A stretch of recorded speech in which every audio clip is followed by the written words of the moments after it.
boys were called edgy. Told they never make it past 5 episodes. Here those podcast jerks are. Back for season 2. The Boys in the Woods podcast. The show your mother warned you about and that your dad was hiding in the basement listening to. Get ready for the Boys in the Woods podcast. Play So Rare Fantasy Football, NBA, MLB with tradable player. Customizable fantasy sports picks of your favorite MLB, soccer, and NBA players with purchasable NFTs. Yeah. Welcome back, Charles. We had a lot of shit went down. A lot of shit went down. Lots is going down. Whoo, child. First off, we just got done watching Marquette squeak it out past Colorado. Congratulations, Marquette. What do we talk about first? I tell you what. Congratulations, Michigan, on their head coaching hire. Let's start with Michigan's head coaching hire. FAU. Let's pull up a little bit on him. While you're pulling that up, man, I'd like to make a quick side note. See what you're thinking about this. Yeah. I think we hired a coach way too soon. To be honest with you, I like the guy. I like our hire, but I don't think Calipari is going to be at Kentucky for very long. Why think this would you is a divorce. You would take Calipari over a guy who can't. Calipari has not been a good coach for how many years? That's the seasons. thought. I agree. 7 I don't disagree. seasons Was it 2018 since a win? And the guy we've got here now, he's done some magical shit at FAU. He brought a team to the Final Four last season that literally did not belong there. I agree. Nobody can do that. And by the way, you know who actually made this hire? If you look into it, John Beeline. He's the one that stuck his neck out for him. Yeah, he's the one that said hire this that's guy. fantastic. I'm not against the hire. I don't think there was a better coach. Louisville wanted him. Even Louisville wanted him? Louisville wanted this guy to the fact that they actually said that he was locked up with Louisville. And then he said, I'll take a interview with Michigan. And I guess Dickhead, we call him Dickhead because we don't like him. Michigan's AD we won't even say my name. Yeah. And he met with Beeline and him, and then they met with him on a phone call. And apparently that phone conversation convinced him to join Michigan's team. So that was enough. How has so the recruiting for me, and I'm walking. Let's pretend I'm walking into this blindly, okay? Because you'll have that. And if Calipari does leave Kentucky, he's going to be that buyout is so big. That buyout is so big. It's a ridiculous amount of money. It's $70 million. But the majority of Kentucky's fan base, from my understanding, wants him gone. Here's the thing. What you bring Calipari and you have the same recruiting as you had with Howard. Juwan Howard got 5-star recruits. He got 4-star recruits. You get the same players. They're fighting for the same guys. Now, does Michigan basketball have the power to continue that recruiting? They don't need to. They went to a national championship with 3 stars. Teams that are winning it aren't winning it with 5 stars anymore. No, I don't disagree with you. And Michigan, so you don't need to. You technically don't need to recruit. You need a coach, and that's what they went out and got. I honestly love the hire. I would rather. I'm glad they pulled the trigger because now he can recruit the players that he wants. We want dogs like Jack Golke on our team, guys that played 5 years at Division II schools. I don't care. Bring me back the Duncan Robinson. Quick fun stat of the day about that guy. I know this has been mentioned a few times, but it blew my mind.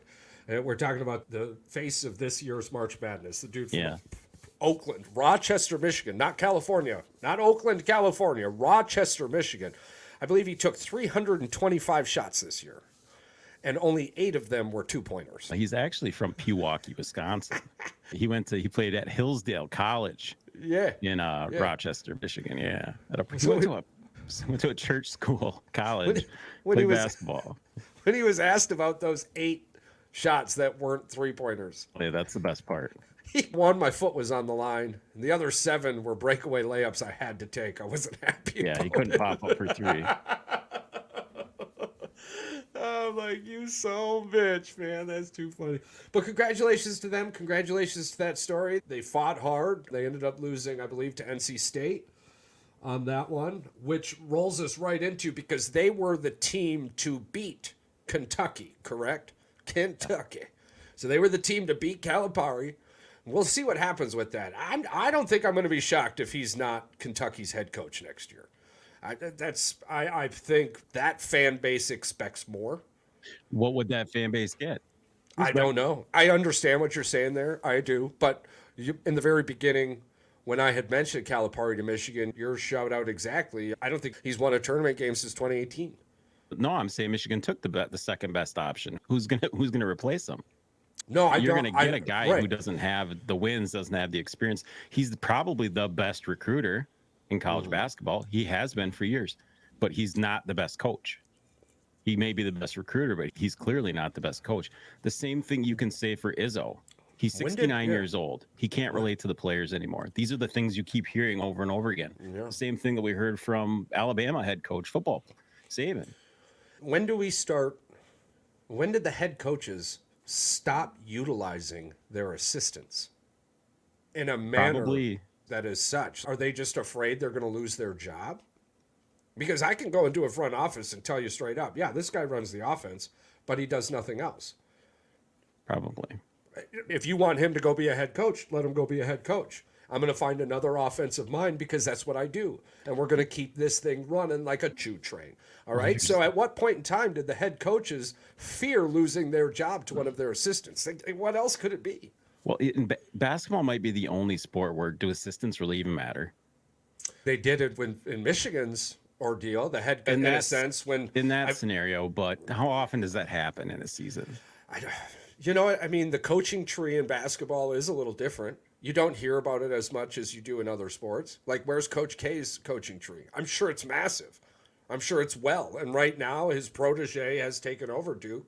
But that's what we see, actually, now talking it out loud. We see the next groomed person. No, off the top of my head, you would have Becky Hammon from Pop, right? That's something that you could, Greg Popovich, the Spurs, Becky Hammon, so you can tie that one together.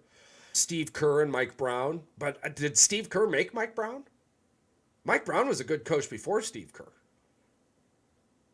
Now you're talking about NBA. NBA guys go all over the place. They just coaches, more so with coaches, right? Because, these are just off the top of my head. I cannot think of a scenario with college. Are tenured. They stay there for at least 10 years. Hell, you got the guy from Oakland who's been there for 40 years. Right, no, I'm saying, but they're coaching trees, right? Like, you don't hear about it as much in college basketball. No, you don't hear about it in basketball, period, because I think basketball's cutthroat. I think you can coach for a season and get fired. That's what I'm saying. So where did the head coaches decide that the people they've hired aren't good enough to do what they're supposed to do, right? Like you would got to think that I've got an offensive mind with me and a defensive mind with me, and I'm ensuring that these two are putting the guys through what they need to be through, right? Probably just the people at the top, probably just name recognition. They know they're not going to lose their job to somebody that nobody knows. Right, but this example leads into the Calipari situation. He's a great recruiter, but a terrible coach. He'll get a job no matter what. Yeah, absolutely. But how does he bring in an offensive mind then? Is that where it goes, or does he continue the path he's going down? Because he lost with old players and he's lost with young players, right? I think he was old. He went into the transfer portal, pulled a bunch of people. And I believe had a first round exit with that team. They keep talking about him possibly going on the West Coast and coaching like in Oregon or USC or something like that. But with the landscape of the Big Ten and the SEC basically taking over college football. I can see him taking over a Big Ten program or an SEC program. Yeah. I would think he would end up going to the Big Ten. Yeah, or maybe because he's been in the SEC for so long. Yeah. So maybe he wouldn't want that. Maybe the pressure is too big. Like Bill Belichick, AFC, I don't want to, if I'm not going to coach the Patriots, I don't want to coach against the Patriots unless it's a Super Bowl, so I'm going to go to the NFC. Yeah. Maybe that's it. The SEC's in trouble regardless. Would they go 0-3 halfway through or through the first day, and then I think they're 3-5 right now? Yeah, I think they only have... As this day started, they were 3-5. Yeah, they have the worst losses in the tournament so far. Which leads us right to the SEC commissioner opening his big-ass mouth. When is this dude going to shut the hell up? Never. He came out and said all that bogus bullshit during the football championship. Yeah, that worked out real well for you. At least you got one playoff game money. So you didn't belong there. You didn't belong there. I don't care what you say. That's one of those scenarios where, oh yeah, so-and-so was the better. They didn't win. So how can you tell me they're the better team if they didn't win? Bottom line, story's over. They didn't win. Yeah. Moving forward, you were gifted a spot, got your fucking ass kicked, didn't win, didn't belong there. Now here you are opening your fucking mouth. SEC championship. I don't think these low bids need to get in, blah, blah, blah. 3-5 you're probably worse than that by the end of day 2. He got his ass reamed by the fans. So it was bad enough. Yeah, he got to hear it from people for sure. You might not hear certain things about the SEC, but damn, you hear a lot of them saying some dumb shit often. So I'd rather take my speeding ticket every once in a while than listen to that stupidity over and over again. For the love of God, get your thumb out your ass, put on your glasses, and walk a straight line. Cheese and rice. You know what the worst part about that he opened his mouth about that is?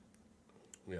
Is that his only dog in the fight was that they got that many teams in there for the first time in I don't remember how many years. Usually it's the Big Ten. Yeah, and I think he's expecting a national championship out of it. And I think that's probably why. Now the freaking smoke is just swirling around him that he said that. And I don't believe they have a chance. Off the top of my head, right? Off the top of my head. Yeah. I don't have an SEC team really moving forward at this point. Honest, Trevor's in the window, man. Man, get out of here. I think I really do. My 3 favorites left right now, as we speak: Purdue, Houston, and Iowa State. I like those 3. I think they're playing tough. They're playing hard. Iowa State's playing hungry. You could come at me with that stat all you want. They don't average, but they average less than 2 wins a tourney. While Iowa State's your anomaly. They're now 2 wins in and 2 dominant wins in. Well done, Iowa State. They did struggle in the first half, though. Yeah, I think that's what got people worried a little bit is that I believe that has a lot to do with their turnover, right? At one point, I think there's a handful of teams that were playing less than 37 hours after they finished, but didn't even know who they were playing. Or they knew who they were playing, but couldn't, like, you can't, I know who I'm playing a couple hours before I play to find out if I'm moving forward. That's North Carolina. There's no way I'm doing homework in those couple of hours about a damn Oakland team while I'm still preparing to make it into the next round. You know what I'm saying? State is going to play 9 games in 13 days when they play their next game. Yeah, so. That's insane. That's definitely a hybrid bet. You definitely want to. So, who else could jump out at you? Let's be real. Who else? Because I think an underrated team that nobody's taking. They're blue blood. Let's take it, but they're young. They're very young. Duke is a team that I think that nobody's really looking at. Yeah. North Carolina, maybe ACC. I'm trying to name an SEC team left, right? Hey, you want to fight, man? I'm trying. You know what? Let's be fair. I've got it right over here. I'm going to pull it up real quick. Let's see. There's got to be an SEC team in here somewhere, right? Because I like Marquette. Alabama. Really like Marquette. Alabama plays Grand Canyon at 6 o'clock. Okay, Alabama plays Grand Canyon. So the winner of that plays North Carolina. Yeah. Good luck. Yep, exactly. So I guess Alabama is their last hope. Yep. Wait, Tennessee. Tennessee's good. Tennessee is good. Tennessee's good. Tennessee's good. But that's the last, dude. That's the only bracket I have left that's perfect. Is my Midwest bracket. I'm perfect in the Midwest right now. I just need Purdue to beat Utah State, and I'll be perfect at the end of day 2. My West bracket has a little bit of red. My South bracket, bro, since we're here, terrible. Yeah. I think everybody's is. I've got so much red going on. That's why I got the flames going on up in the corner here, Charles. That's my own bracket. That's my bracket up there. The one up in the corner, that's mine. Dude, I've picked Houston right, it's Duke on fire. right, and Marquette right. That's it. Everything else is trash. Gone. Trash. I expect you to beat Northwestern. Yeah. It's magical. Iowa State, yeah, I like Iowa State's defense, but again, I don't see Alabama getting past North Carolina. No, even if Alabama comes out and shoots 60%, they would have to shoot 45% from three and 60% from the field, while holding North Carolina to sub 40 or sub 38% from the field. I just don't see Alabama doing that. So, congratulations, Alabama. You're the SEC's last hope. That sounds familiar, doesn't it? Tennessee. We got Tennessee and Alabama. Oh, yeah. I forget about Tennessee. Sorry, Tennessee. Sorry. I got Tennessee in the national championship game versus UConn, so I'm hoping they're going to keep on continuing. You love Tennessee. Yeah, I did. Don't have them Mandy loved them so much she took them. Yeah, I don't have them getting past Purdue. Actually, I don't have them getting past Creighton. I don't have Tennessee getting past Creighton. The sad thing is, after watching what Wisconsin did to Purdue in the Big Ten tournament, I don't. Yeah. And then Wisconsin getting waxed by James Madison. James Madison. Oh, yeah, man. I don't have the Big Ten outside of Illinois really high in regards. Yeah. I think this is actually gonna be a tough matchup for Purdue coming up here at 145 or whatever it is. Against Utah State? Yeah. Yeah. I don't disagree with you because of what Purdue has done, but every team this season outside of really UConn has gotten smashed by a 10 or worse. Yeah, because Creighton was the only team that made UConn look mediocre all season, and that was one game. So Utah State there? No, Creighton beat UConn earlier this season by 20 points. That was the only team to make UConn look mediocur. I liked Creighton versus Tennessee, and that's a good matchup. I wouldn't be upset. I could see it. Tennessee's playing really good. Yeah. And if I've got the same love for Iowa State, I thought Iowa State should have been a 1. At this point, come on, Northwestern UConn. That's a very intriguing matchup. Northwestern can shoot the 3 and they play defense. Yeah. Yeah. Yeah. I do have UConn getting past Northwestern, but I don't have UConn getting past San Diego State. And at the start of the tournament, I felt okay about that. I did. Now, I hope San Diego State gets their fucking head on straight. Right. Or they ain't get past Yale. It's been really good. Yeah. I struggled with the Houston-Purdue matchup. If it gets to that point, 2 number ones.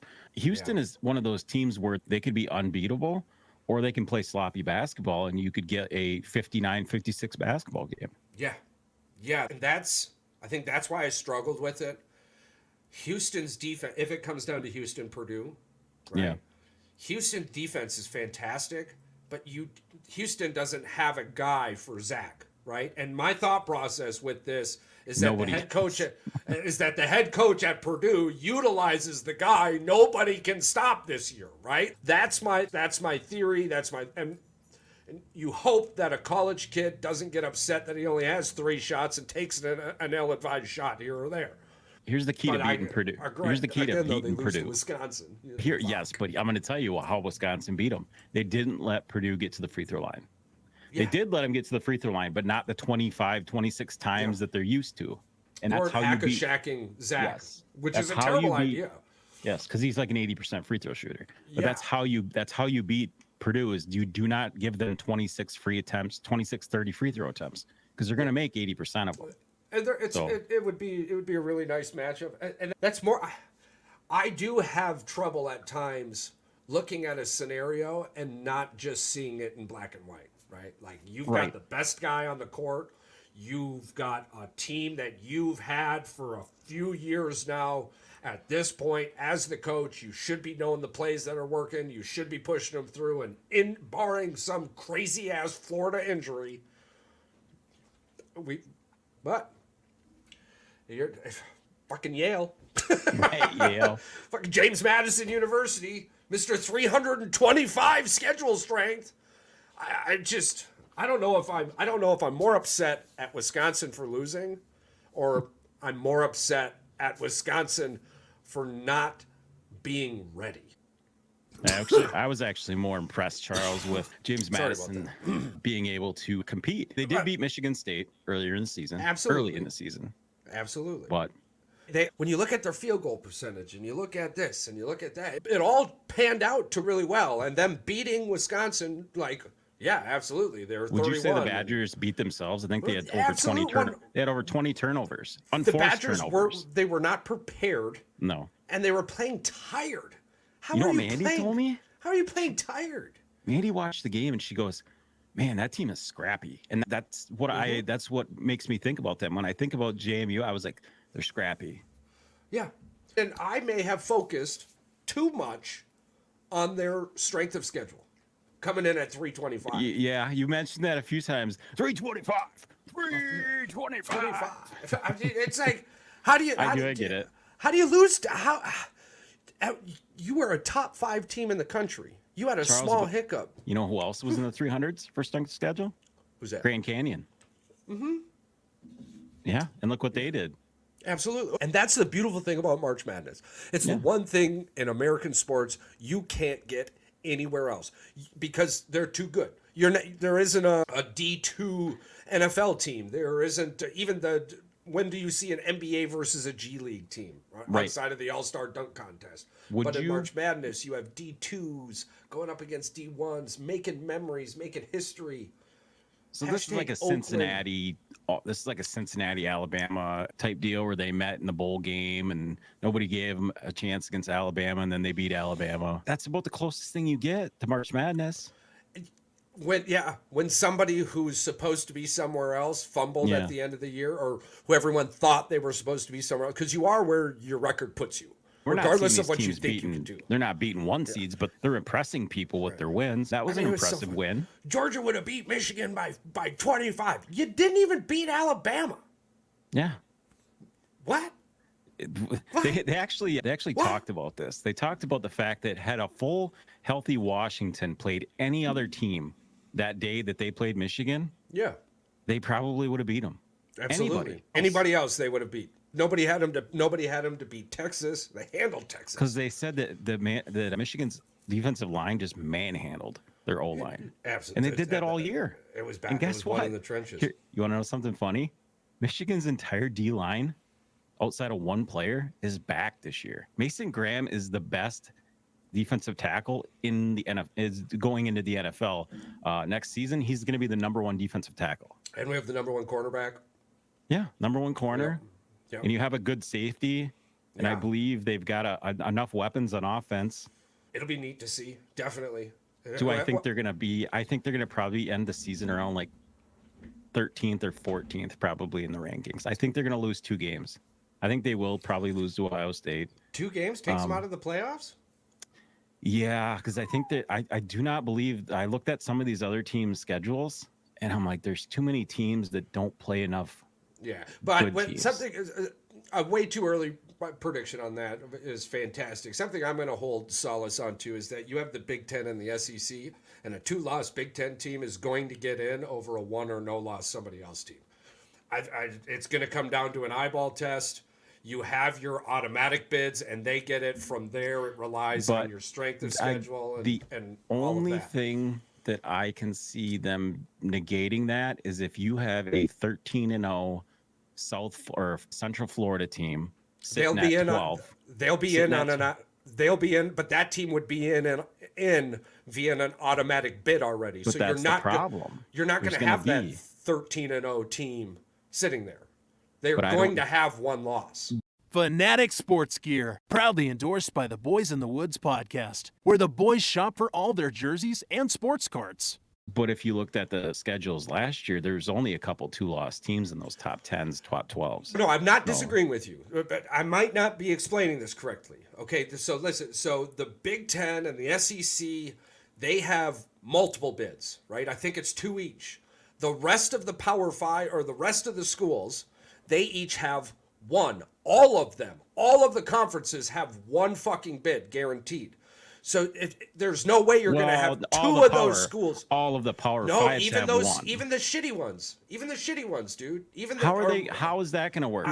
If a team's not in the top 25, you can't put them in the fucking top 12. They get their automatic bid. I didn't see that. I thought it was only the top 12 teams. They just picked from it. Well, pull it up real quick because I knew there was 5 automatic qualifiers, and I thought that's Who gets auto bids? I thought it was just 5. There was only 5 autos. College. I'm pretty sure it's only 5.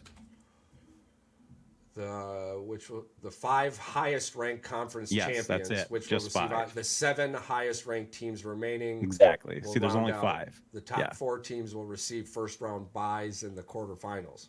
Yeah, so it's only 5 teams. Again, but there'll never be.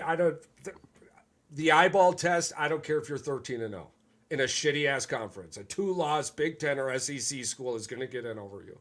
It's just if somehow or another that the other 11 teams were better than a 13-0.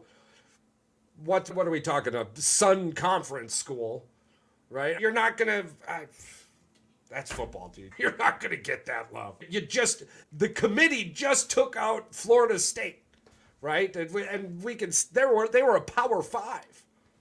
So I don't know. I can't see it.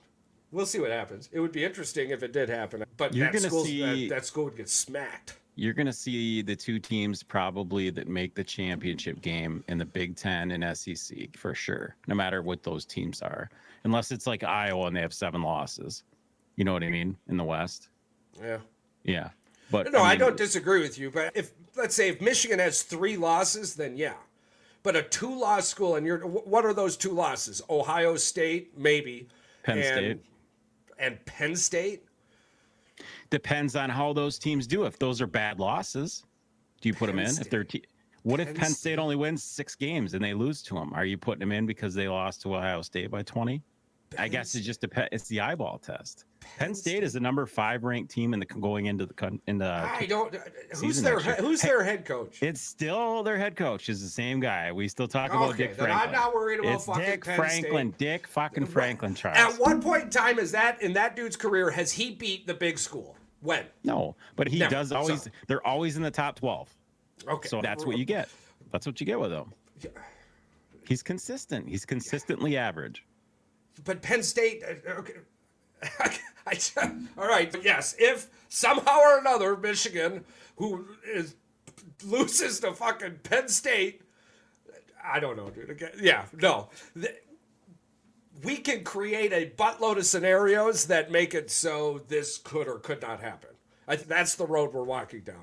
I don't disagree that it couldn't happen. I'm just saying a 2-loss Big Ten school is not getting overlooked from a 13-0 Sun Conference fucking school. No, I just want to go through the last year's final rankings so that you can understand that it's going to happen to at least one team.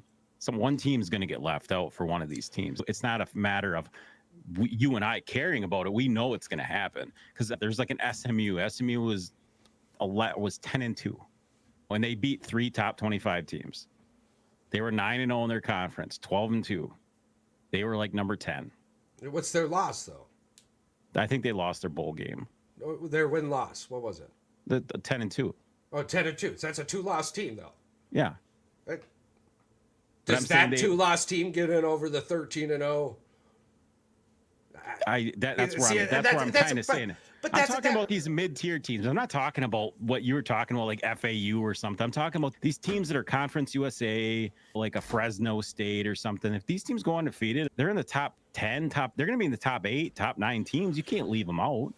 I'm saying how many top 20 wins would they have? How many top 20? What if they're 13-0 with no top 25 wins? I don't know if they're really going to matter because they're going to want to give them a shot. We're not talking about we're talking about that would be a terrible playoff. That would be a terrible. You're gonna put a 2-loss team in there because we've had this issue with the 14 playoff. Indubitably, I would without looking in that specific scenario. That 13-0 that's team. The whole reason they went to 12 teams is so that wouldn't happen. Exactly what you're saying. Yes, but 2-loss team deserves to be in over an undefeated But how would a 13-0 team with 0 top 25 wins be ranked higher than a 10-2 team with 3 top 20 wins?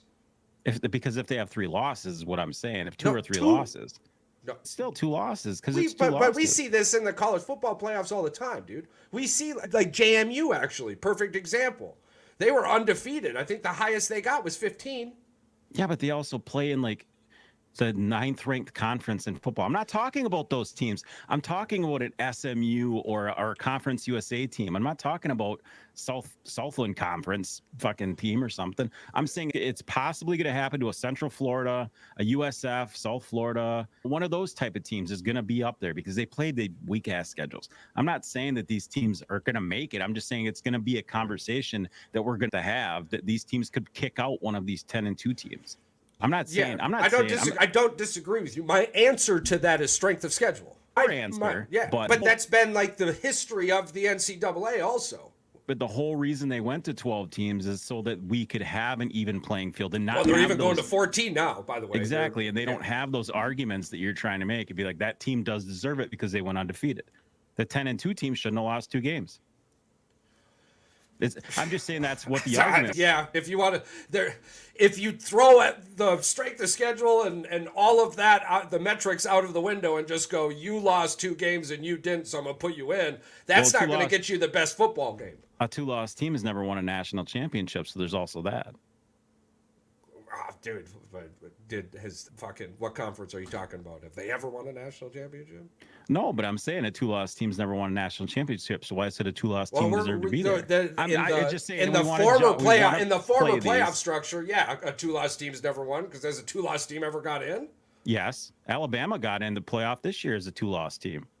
Okay, so the one chance off the top of our minds. I think Alabama, Georgia, those teams have made it multiple times with 2 losses into the championship.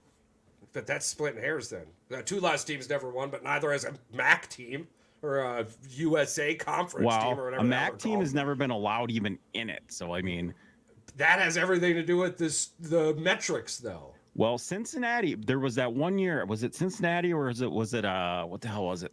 Was it South Florida or one of those teams went 13-0? Remember, they were like 5th in the country. Yeah, UCF. That's what it was. Yeah. They had their shot, but like you said, that one was pretty cut and dry that they shouldn't have fucking been there. Honestly, every single time this has happened in history, bro, every single time people forget why they are where they are, every single time, then somebody gets fucking bumped out that should be there to remind the people why. Like, the only time this is ever going to work out in their favor, and you agree to disagree with me on this one, is if Central Florida, one of these teams, James Madison, goes and they win every game 70-3 or 70-0, and they're sitting their asses at halftime with a 40-point lead every game, and they just coast. That's the only way. Yes, I don't disagree with you because I was just going to say, because that follows suit with the eyeball test. If you're if your strength of schedule is 300, but you're beating teams 90-3, you're not where you're supposed to be. You know what I mean? Now, if you're winning 47-38 or 47-40, if you're letting these 300 schools fucking score on you, you're not scoring as much against these other defenses, which has been proven over and over again. I just feel like you and I are going to have this conversation when it comes to the there's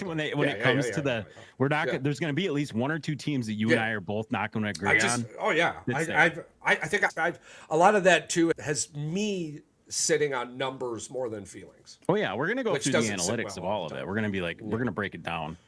But it doesn't. I don't know. I like the way basketball strength of schedule doesn't always matter. Hashtag JMU VS hashtag Wisconsin. 325. You got Utah State up on Purdue 6-2 right now.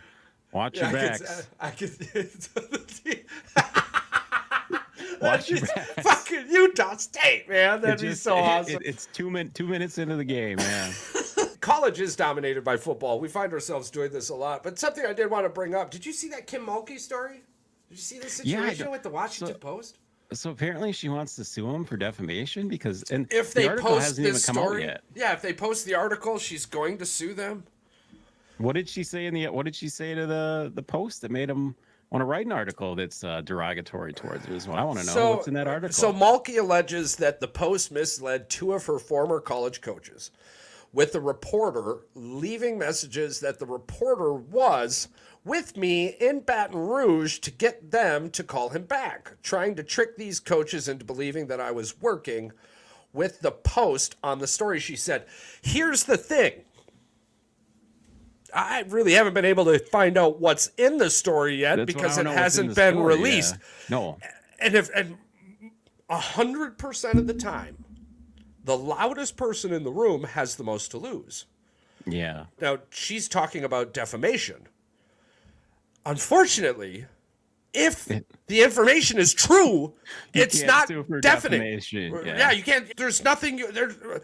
Nobody's going around and calling you a dude or not a dude or any of that scenario, right? That you could find yourself in. It sounds like a weird threat to me, does it not? It sounds like she's threatening them before on a 2-year story comes out. Yeah, they've been doing this. They've been doing research for 2 years. Who the hell continues a research project for 2 years if there was nothing there 2 weeks into it? Here's the deal that I have with this one. Yeah, there's got to be some kind of truth to it. There's some kind of thing in this that she doesn't want public. 100%. There's two of these stories, and we'll bounce to the next one after this. It involves Shohei, but when people are trying to get to this, or they're trying to get ahead of the story, is usually when something is in it that they don't want getting out. She's trying to get ahead of the story. Absolutely. Politicians do this all the time. 100%. If you're the victim of fraud, you still have to pay taxes on the money that was taken from you. Yes. Okay? So remember... Until it goes through the court system and you get reimbursed. Right. Because I do believe Wisconsin Senator Tammy Baldwin has just put forth a bill to stop that from happening. So that would be great. Regardless, that was the foundation of this tower, right? So Mulkey's all pissed off that 2 of her former coaches, assuming here, speculation, 2 of her former assistants may or may not have confirmed or denied specifics in this story that was lacking via the 2 years needed to tie this story together. So I'm guessing the Washington Post, because that's who we're talking about, right? Yeah. I believe. The Washington Post, yeah, right? Not Fox News, but the Washington Post, Mr. Amazon, Mr. Jeffrey Bezos. Okay, so anywho, this guy, that firm, this story. Yep. So from my understanding now, looking at this, with knowing nothing, something has been confirmed or denied that had been holding the story up. And now the story is in motion. Do you think Jeff Bezos is worried about some potential lawsuit that he can win as long as it's the truth via the First Amendment? I think something dirty or something deep is going to come out of this. There's something in there that is going to be job threatening. Yeah. Career threatening. It's going to hurt her career for sure. But without knowing anything, pure speculation. Yeah. Without knowing anything, Mulkey, from the outside looking in, feels definitively that this is a career-ending story. It's threatening her, for sure, because 100%. Because she went up there and barked, and at the beginning I was like, oh, damn, and then I immediately put myself in the newspaper's shoes and went, I'm going to go ahead and go through with this. You just made the decision for us. We're definitely going through with this. I have to go through with this. Yeah. If I don't go through with this, I'm now saying out loud that I was attempting to defame you in every way, and I have a personal vendetta against you. If I do process it, I allow the truth to be told and heard how it should be, whether that truth be a false narrative or a true story. I'm thinking pure speculation, like we say. I think either they have A, audio, B, video evidence, or C, they have face-to-face evidence where it's someone's testimony or whatever you want to say it. They're basically calling her out for something. Because if it was something incredibly heinous in terms of money or physical nature via a body, yada, yada, yada, the Washington Post, the Washington Post wouldn't be holding a fucking story for 2 years. This shit would be Sandusky'd out the ass. So we're not talking about anything like that. Supposedly, and it's gotta be huge, because otherwise you think they would just be like, let's just let bygones be bygones, because Irish. That's what I was saying, broski. Yeah. And for her to be coming out after a tournament win, March Madness, and be talking about it. Yeah. And I thought for sure that Mulkey would be defending the fact that she was like, yo, I wish that chick would have done that to Angela Reese. Like, we know Mulkey's a dog. Yeah. You get it. It comes out in your comments. Should you say those things? No. But if you're going to say that, you've done something else, and the Washington Post found out. You've done some other stuff, so some other questionable things have been happening in your life. So, unlike the deep fake story that was the Kate Middleton, shout out to the Crown. Well done. Hope everything goes well with you and your cancer. Much love there. Yeah. God, the conspiracy theorists. We love you guys, but my goodness, maybe y'all should just keep to yourselves. Just keep to yourself sometimes. Sometimes that cuckoo clock's only supposed to go off a few times a day. You know what I'm saying? Right. They're supposed to be cuckooing down the whole damn clock here. When they're saying, hey, give her some personal space, I guess you guys can understand maybe why she was. And not to needing get that dark personal with space. it, but y'all over there should have definitively had the image of Princess Diana just like in every news outlet over there, because y'all haven't figured that out yet. I don't know. Charles made Harry leave. Let's just roll right through it. That transition right from the king of the court to the king of the diamond. What about Shohei Ohtani? Yeah. So here's the thing. I've got some speculation on this. Okay. It's a wild story. Want to break it down for us? It's ridiculously wild, and I don't necessarily know all of the figures here, right? But there are some things that just don't make sense to me.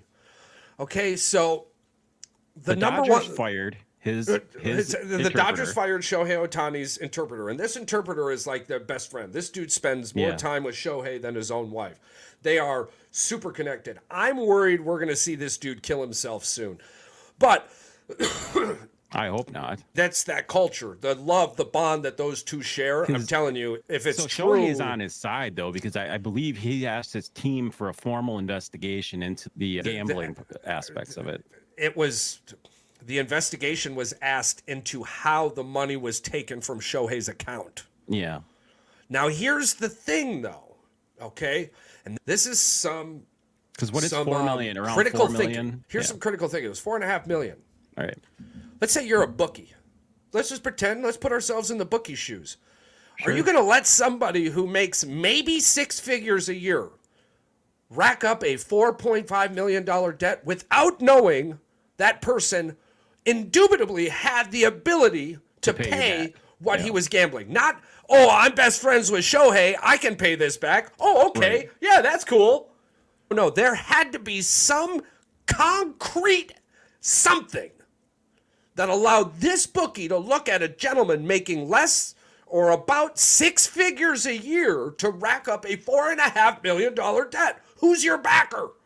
The other thing that does not sit right with me is that you personally, Patrick, cannot wire transfer $500,000 plus from a account to another without definitive acknowledgement that the person of the account is sending it via that wire. Right.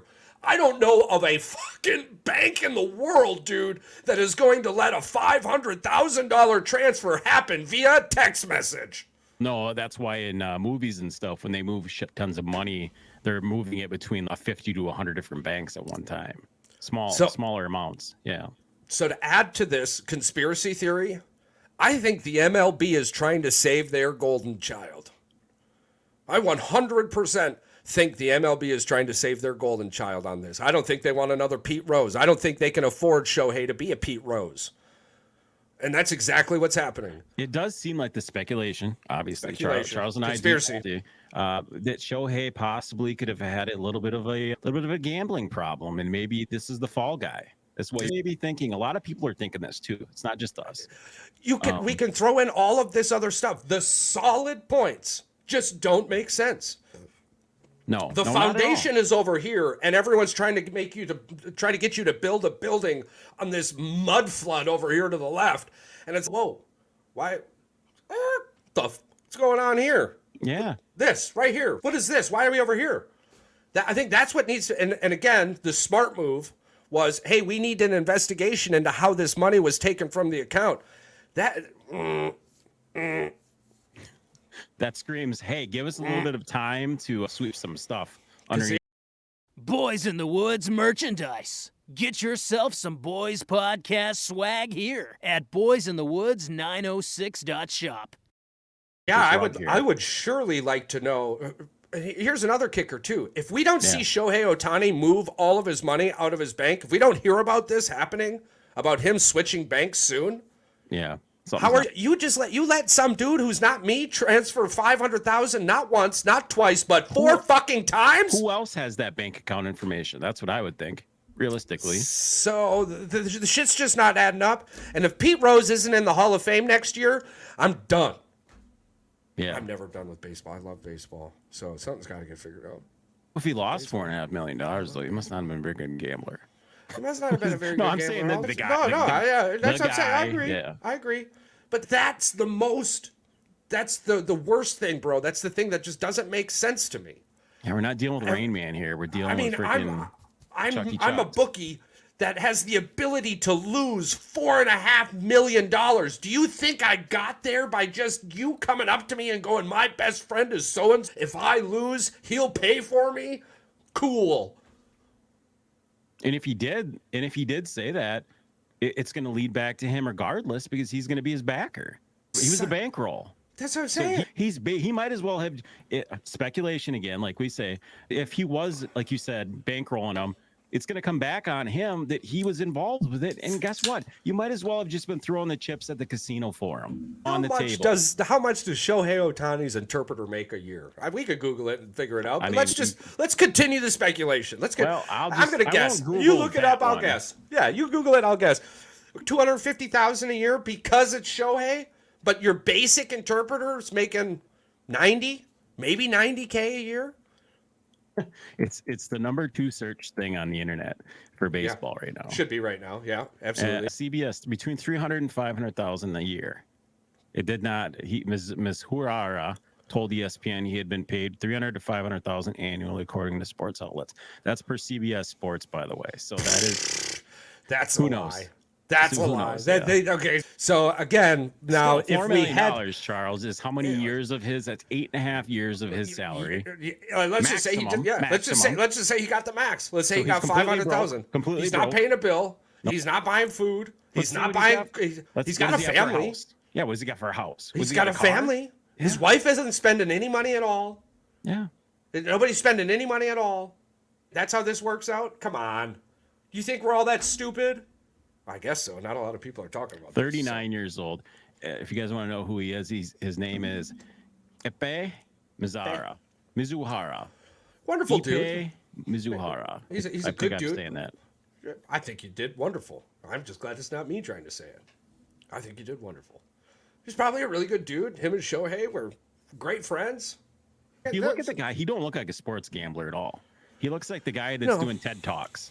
And there was a handful of members of the Los Angeles Angels were asked, and none of them wanted to be quoted. But they all basically, under their breath, stated that Shohei doesn't really pay attention to any other sports, so I doubt he would be gambling or I doubt Pepe, IP, we'll call him IP. I doubt IP would be gambling for him. Wow, Charles, this is a new one. What'd you so find? usually somebody that's as prominent as his interpreter would come up with a net worth. Guess what? It's blacked out. You can't Google it. You cannot Google it. That has everything to do with him being under federal investigation, I bet. But even Trump is under investigation, and I could Google his net worth. Interesting. So this dude doesn't even have a net worth. No, apparently. So he's making 300 to 500,000 a year, but can't manage a net worth.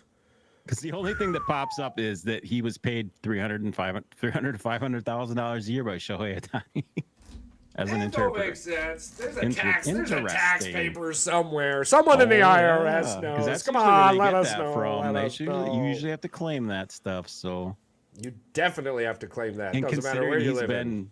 Considering how many years was he with the Angels? At least 3. He's got an income. So even if he was making 400,000, his take home was sub 320.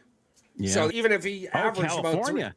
Shit, And it was California. It's even worse than that. I think Yeah. he was 40 or 60% of that So shit. he's making like so this dude ain't got. He'd have to Where's use the like 15 money years coming of his from? 15 years of his salary to be able to make one $4 million bet. We do have another story to get on, so I'll leave it on one question, and then if you wanted to say something else, go absolutely. Apples jump. to apples, this shit just don't make sense.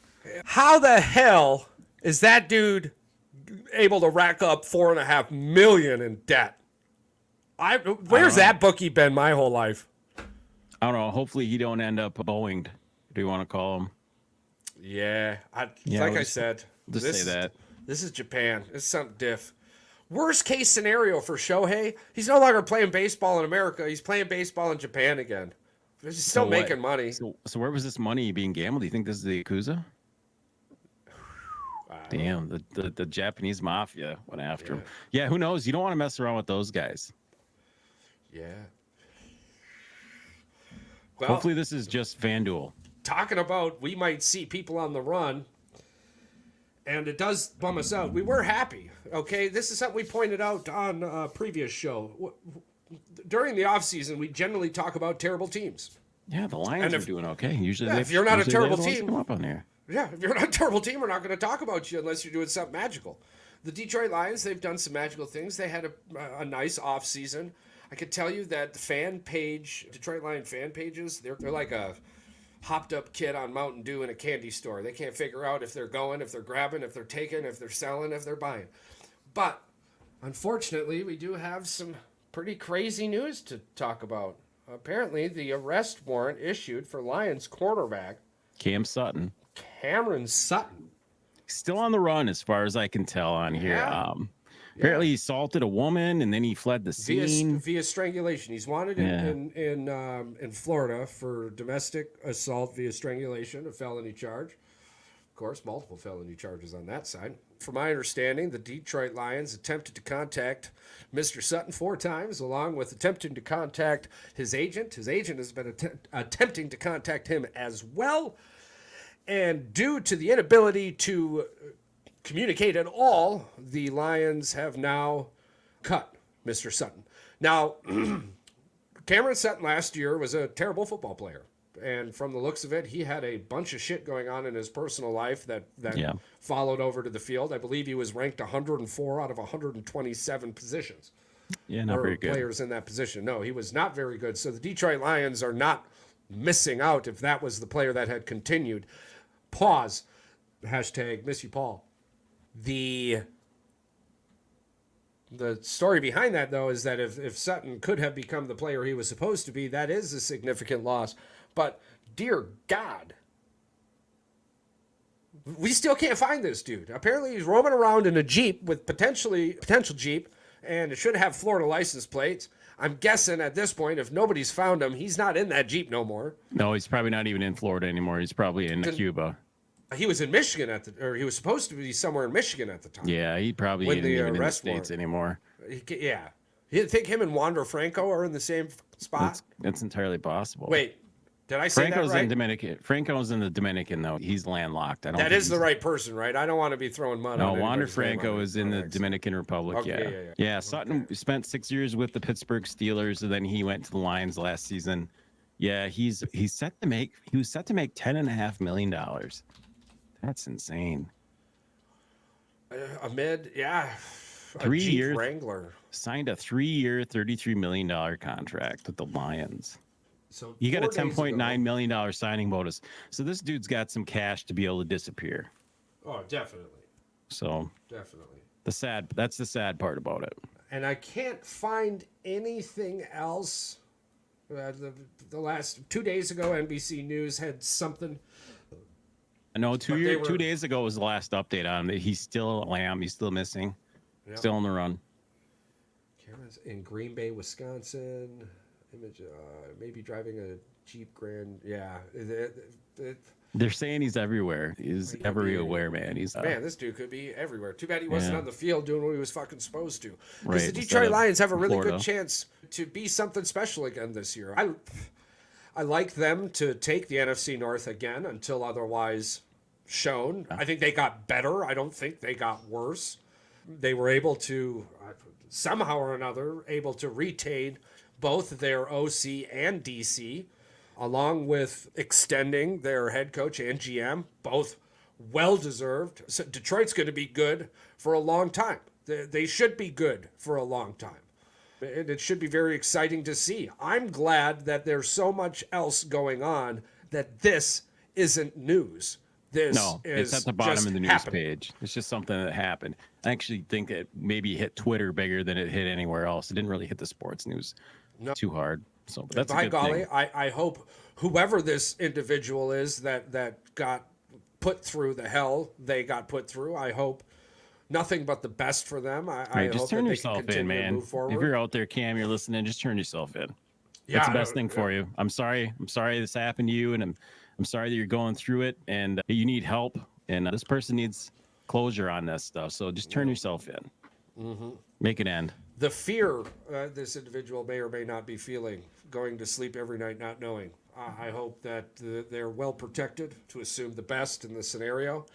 Of course, family and friends, wishes to all of you moving forward in this scenario. Sad. So, big news is in the... Let's chit-chat a little bit about this WNBA speculation. And apparently the WNBA is attempting to split from the NBA. Attempting to split as in they think they could financially support themselves, or split as in they want to be called something else other than the WNBA? So a little bit about it. The WNBA could make a new broadcasting deal separate from the NBA as it seeks higher revenues.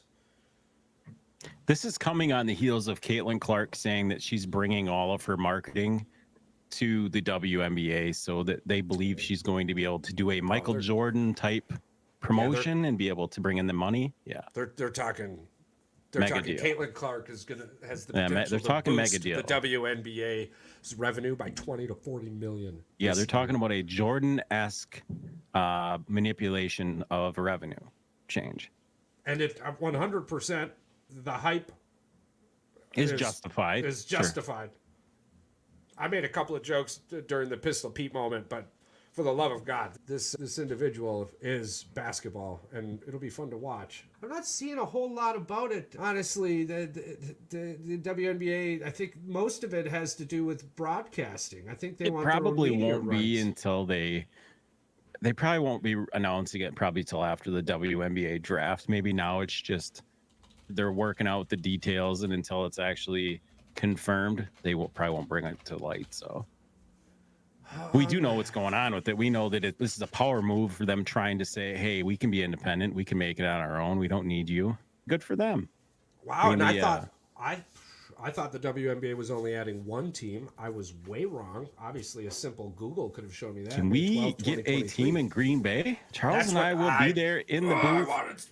We're not on the docket yet. It appears the Bay Area, and we knew about them, but Toronto, it seems like Toronto's about to get their team. I know, man. They gave Detroit one. It was backed by Bill Ambier's family, but still. Detroit got one. You took it away from them after they won the championship. Yeah, the Lady Pistons. Yeah.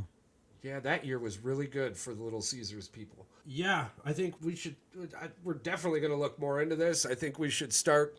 Hell, we're well outside the clock now. The WNBA's been around for a minute, but 27 years. They've had a few years to sort of hash it out and figure it out for 8 teams to 12, so they've added, at this point, they'll have added 4 teams in 30 years, so it's 2 teams every 15 years.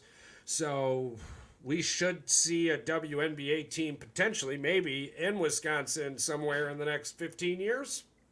Sure. It'd probably be Milwaukee. I don't think we're going to get lucky enough to have it in Green Bay, but... Yeah. We do have a lot in Green Bay. The Gamblers, the Blizzard. Man, that ref center is always packed with a bunch of shit. WWE's coming back.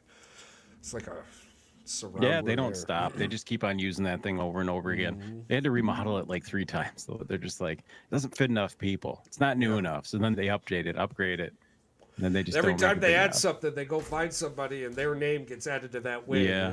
So why the same thing could be done with a women's basketball team in the WNBA. From everything I was looking at, you could get a minority, you could get enough people together It's just You a have to few get million. Just a few million.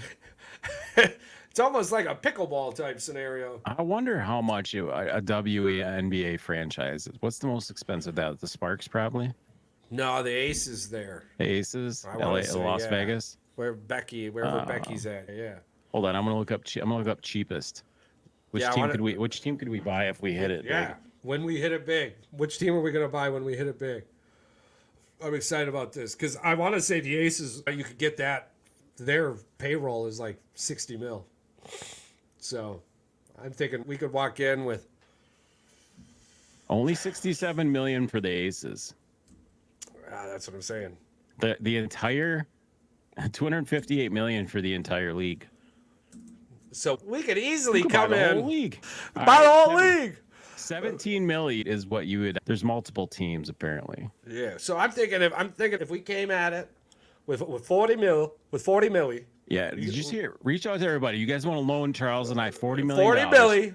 We will 40 win milli. you. We'll win you a couple championships. We're gonna win you a championship. We're gonna take the WNBA by storm. Because we just gotta start saving those. pennies, bro. Dude, It's America.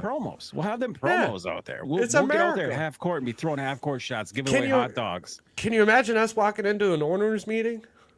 You and me? Yeah, I got an idea. If you don't think I'm walking in with fucking Flip-flops and shit. flip-flops with socks on, you're out your ass. They're gonna go. One of us is getting kicked out of the meetings. I made the money this way, we made the money looking this way. We're living it looking this way. Right. You be ready. No, but it's. I don't know. I can't tell you if it's a fun atmosphere. I don't know where the closest one to me is. Maybe Chicago. Yeah. Chicago, yeah. Okay, That's so the closest one. Because Minneapolis has one. Maybe Chicago. Because Minneapolis is 3 hours away. Mm-hmm. So Chicago. What do you think happens first? An NHL hockey team in Wisconsin or a WNBA team in Wisconsin? I bet you a WNBA team because a hockey team takes a lot. Yeah. It takes a lot. Protect yourself and your PC with NordVPN. Proudly protecting the Boys in the Woods podcast from haters since 2023. Just find one of these cities that don't care and send it up north. Milwaukee already has the Admirals. So they have hockey there. So they've got a fan base. They'd probably be the closest one. But they'd have to build an arena. And I don't think you could use the one in Milwaukee there because they already use it for the Marquette basketball team. And I think what it boils down to, is that we've never walked through any of those doors yet, so we have no idea. Sitting here talking about it, I'm like, man, just go grab 60 milli, go right into the city and go, yo, I'm going to drop 40 milli. We just want 40. Let's throw some shit out there to the city. Let's throw fucking a 0.10% fucking tax for a year. We'll build a fucking stadium or something. Just everybody out there listening, we'll start a GoFundMe or it'll be for Charles and the Patrick Boys in the Woods podcast. $40 million goal for us to buy a WNBA franchise and build a stadium. We want a WNBA franchise in Wisconsin. We just want the rings. We want to be the owners. We just want them damn rings. We would Mike Davis the shit out of it. Oh, yeah. You're going to get Charles and I wearing like gold chains and shit, walking out there like, what's his face there for the Jets? We'll be Jackie Moon. Jackie Moon at halftime. The half-court shot. The half-court entertainment would be balling. I'm telling you. Got one of those checks to give me? Hey, I don't have one of those checks to give you. Just give me that one, man. Jackie, they said they wouldn't cash. The bank won't cash the check, Jackie. Yeah, I don't know what to tell you. You left. I'm sorry. Yeah. There was a 24-hour return on that. Grabbed the wrong one. It wasn't signed. It wasn't signed. I don't know. We don't have another one to give you. Sorry, man. We'll try to keep you guys posted via Instagram and the Facebook page on the Mulkey situation, the Lions situation, the Shohei situation. There's a whole bunch going on. Shout out to Ferrari finally winning an F1 match. It did, however, take Max Verstappen's car having a major malfunction on lap 2, took him right out of it. Then Mercedes, somehow or another, went around the world and decided that if we ain't first, we last. They also didn't finish. Can't figure that one out. Norris, I believe it was Norris, pulled his magical move yet again, found another wall, and the F1 race ended virtual safety car. So congratulations, Carlos Sainz, yet again, showing Ferrari that sacking you for Williams was the most Ferrari thing you could do. We appreciate you. For everyone else out there, thank you so much for listening, liking, clicking, subscribing, commenting, sharing.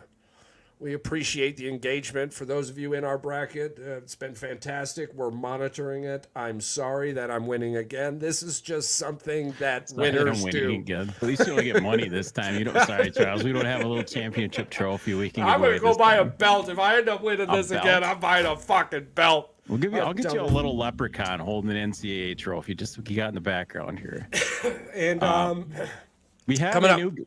We have a new guest coming up. Yeah. You guys reach out to Richard Zuniga.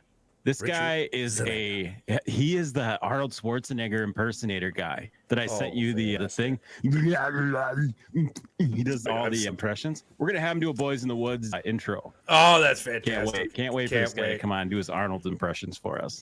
That'll be so great. Also, next week, we'll be giving away the mug. So the mug will be on its way next week, I believe, to its new owner next week. Thank you guys so much for the engagement on that. It's been fantastic. You still have a little bit of time.